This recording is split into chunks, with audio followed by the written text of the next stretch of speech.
हर हर महादेव प्यारे भक्तों, आज हम आपके लिए लेकर आए हैं 2025 के सावन के तीसरे सोमवार 28 जुलाई की संपूर्ण पौराणिक जानकारी और एक दुर्लभ कथा जो आपके जीवन को भक्ति और सुख से भर देगी।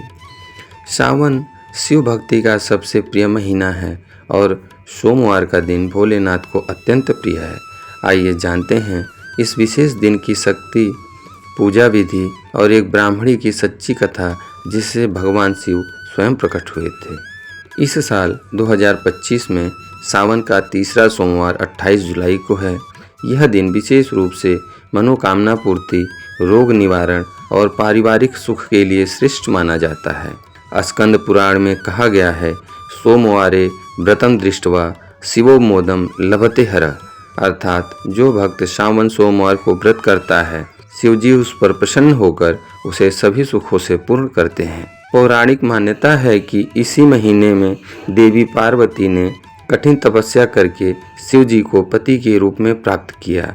उन्होंने सोमवती व्रत किया और हर सोमवार उपवास किया। इसी कारण से कुंवारी कन्याएं और विवाहित स्त्रियां यह व्रत करती हैं, उत्तम पति और सुखी गृहस्थ जीवन के लिए। आइए जानते हैं व्रत एवं पूजन विधि। प्रातः काल उठकर स्नान करें, साफ वस्त्र धारण करें, शिवलिंग पर जल, दूध, दही, घी, शहद और गंगा जल से अभिषेक करें।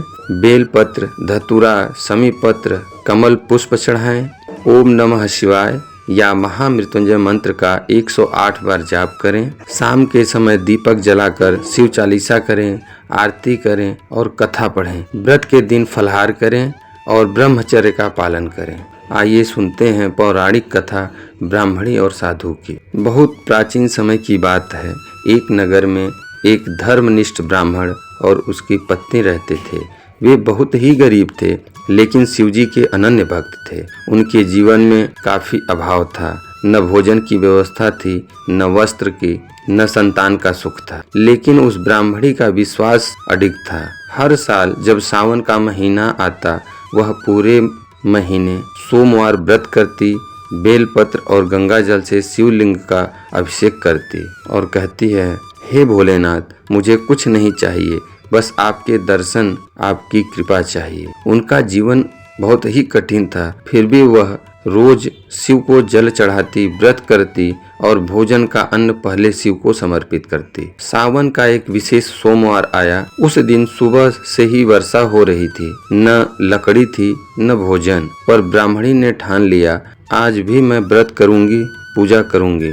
उस दिन एक वृद्ध साधु उनके द्वार पर आए। उनके शरीर पर भीगे हुए कपड़े थे और काफी भूखे थे। उन्होंने कहा, माते, कुछ भिक्षा मिल जाए तो कृपा होगी। ब्राह्मणी के पास देने को कुछ नहीं था, लेकिन उसके हृदय में भक्ति थी। उसने पूजा के लिए रखा एकमात्र फल, थोड़ा सा गंगा जल और बेलपत्र उस साधु को दे दिया और कहा, यह प्रसाद है शिव जी का, इसे ग्रहण कर लीजिए। वृद्ध साधु मुस्कुराए, आशीर्वाद दिए और चले गए। रात को ब्राह्मणी को स्वप्न आया। उन्होंने देखा एक तेजस्वी ज्योतिर्मय स्वरूप सामने खड़ा है। उसकी जटाओं से गंगा बह रही हैं, त्रिनेत्र दमक रहे हैं और हाथों में त्रिशूल है। वह कोई और नहीं, स्वयं भगवान शिव थे। शिव जी बोले, हे ब्राह्मणी, तुम्हारी भक्ति, सेवा और त्याग से मैं अति प्रसन्न हूँ।